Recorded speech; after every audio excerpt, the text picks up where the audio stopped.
Hello বন্ধুরা, Shahrukh can ব্লগে সবাইকে স্বাগত। আপনারা দেখতেই পাচ্ছেন এখানে আমি প্রথমে চিনির গুঁড়ো নিয়েছি ওই কাপের 1 কাপ, আর নিলাম ওই একই কাপে হাফ কাপ সাদা তেল। ভালো করে চিনি আর সাদা তেলটা মিশিয়ে নেব।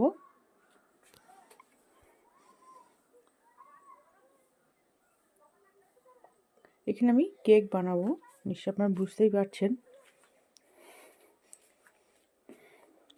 এবারে নেব সেম কাপে 1 কাপ ময়দা দিলাম আর হাফ কাপ দেব ময়দা। আপনারা এখানে আপনাদের মাপ অনুযায়ী দেবেন। তো কেক বানানোর সময় যে কোনো একটা জিনিসে মাপ করে দেবেন।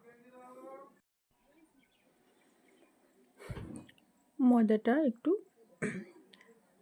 যে চিনির মিশ্রণ আর তেলের মিশ্রণ ছিল মিশিয়ে নেব। এখানে আমি লিকুইড দুধ ব্যবহার করছি। এটা কিন্তু ফ্রিজের দুধ না, গরম দুধ না, নর্মাল টেম্পারেচারের দুধ। আপনারা চাইলে এখানে আমলের স্প্রের গুঁড়ো ব্যবহার করতে পারেন। আমি অল্প অল্প দুধ দিয়ে ব্যাটারটা তৈরি করে নিয়েছি। আমার এই কাপের 1 কাপ আর অল্প একটু দুধ লাগছে।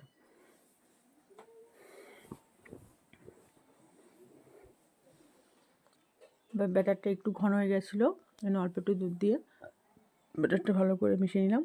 এবার দিলাম বেকিং পাউডার 1 চামচ আর দেবো বেকিং সোডা।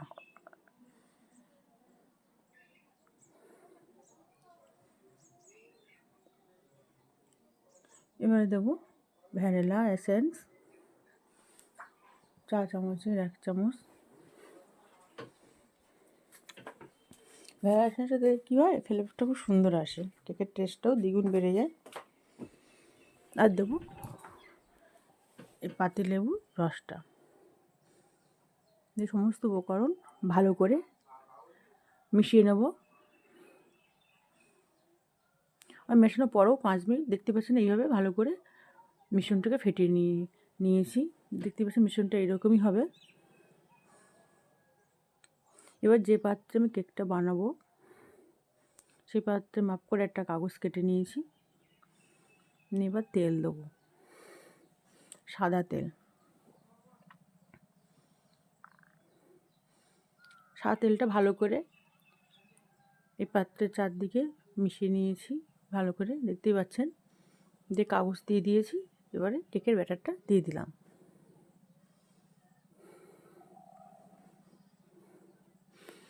আপনারা এই প্রসেসে কেক বানাবেন, খুব সুন্দর হবে কেক।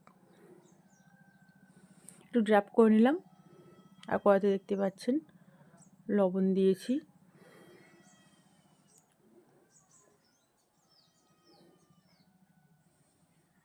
দিয়ে ঢাকনা দিয়ে 10 মিনিট মতন প্রিহিট করে নেব।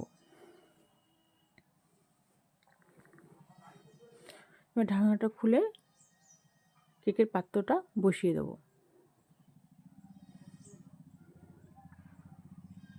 এভাবে ঢাকনা দিয়ে ঢেকে দিলাম, দেখতেই পেলেন। আর মিডিয়াম আঁচে রেখে দেবো 30 মিনিট মতন। ঢাকনাটা খুব গরম হয়ে গেছে। এবার একটা কাপড়ের সাহায্যে ঢাকনাটা তুলতে হবে।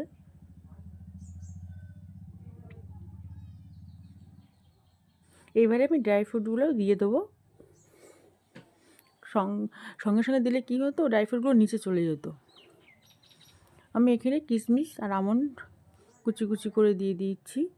আপনারা আপনাদের পছন্দ মতন শুকনো ইনগ্রিডিয়েন্টসগুলো দেবেন।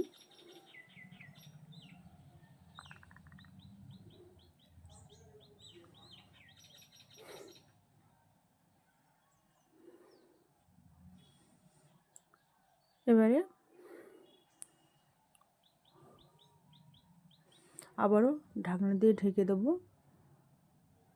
দেখতে পাচ্ছেন কেকটা কিন্তু 50% হয়ে গেছে।